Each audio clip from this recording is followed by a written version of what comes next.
Welcome to a set of 3 brief videos on judicial independence.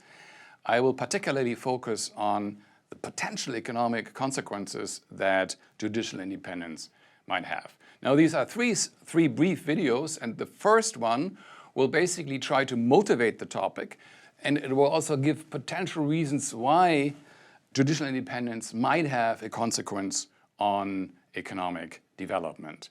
The second video will actually look at how one can possibly measure judicial independence, and it will give you some of the results, the empirical evidence that we find. Whereas the third video will basically talk about additional insights, that is, additional issues that that judicial independence might be relevant for. So before getting into the theory, let me briefly talk a little bit about what I have in mind when I mention the term judicial independence. Now, I think of judges being independent if they are free to implement the letter of the law and are not sanctioned in any way if they do. Okay, so they are not harassed by members of the government, they are not being put to another court, they are not being fired out of the court. Okay, so they are independent if they are allowed to implement the letter of the law, and they're not harassed by anybody, be it the government or the legislature. Okay, now let me try to motivate a little bit why judicial independence might be so important.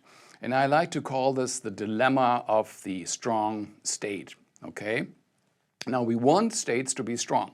We want states to be able to enforce private property rights. To do so, they need to be strong.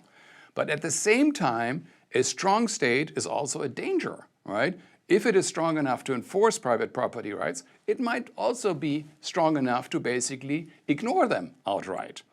And the question is whether there is any mechanism that could help governments to make their own promises credible. Okay? Government might promise secure property rights.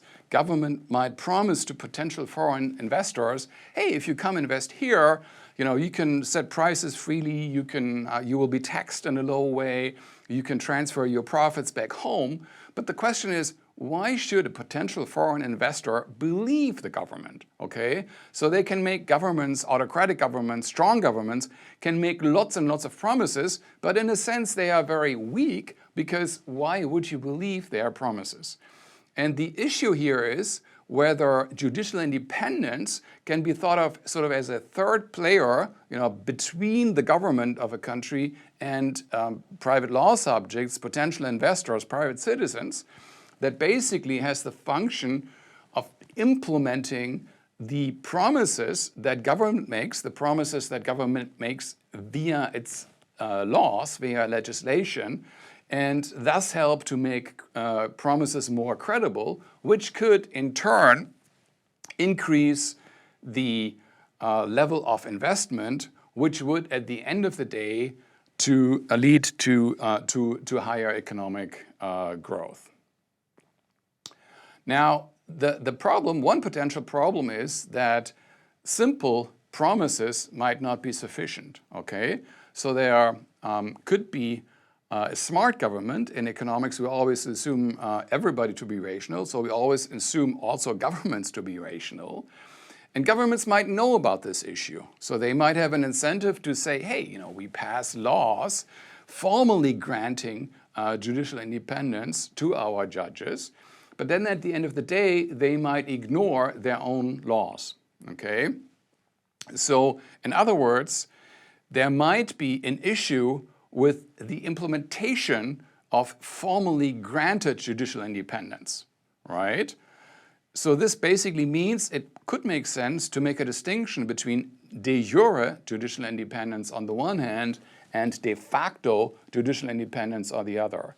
De jure basically refers to the degree of judicial independence that is promised by government through formal legislation, whereas de facto judicial independence basically would refer to the degree to which judges are actually independent from government. Now, it might make sense to think a little bit about sort of typical situations in which this judicial independence might have an effect on economic growth. And essentially, I can think of three such situations.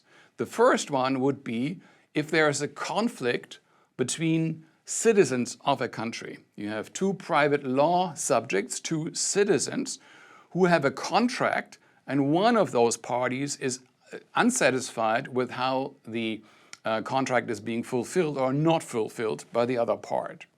In that case, an impartial judiciary will be key, right? It's not the guy who pays higher bribes, who is better able to corrupt the judiciary, but the person that sticks to the contract, to the letter of the contract, that should win. And only if that is the case will there be lots of investment. You know, why would you make a contract if it's not worth the paper that is written on?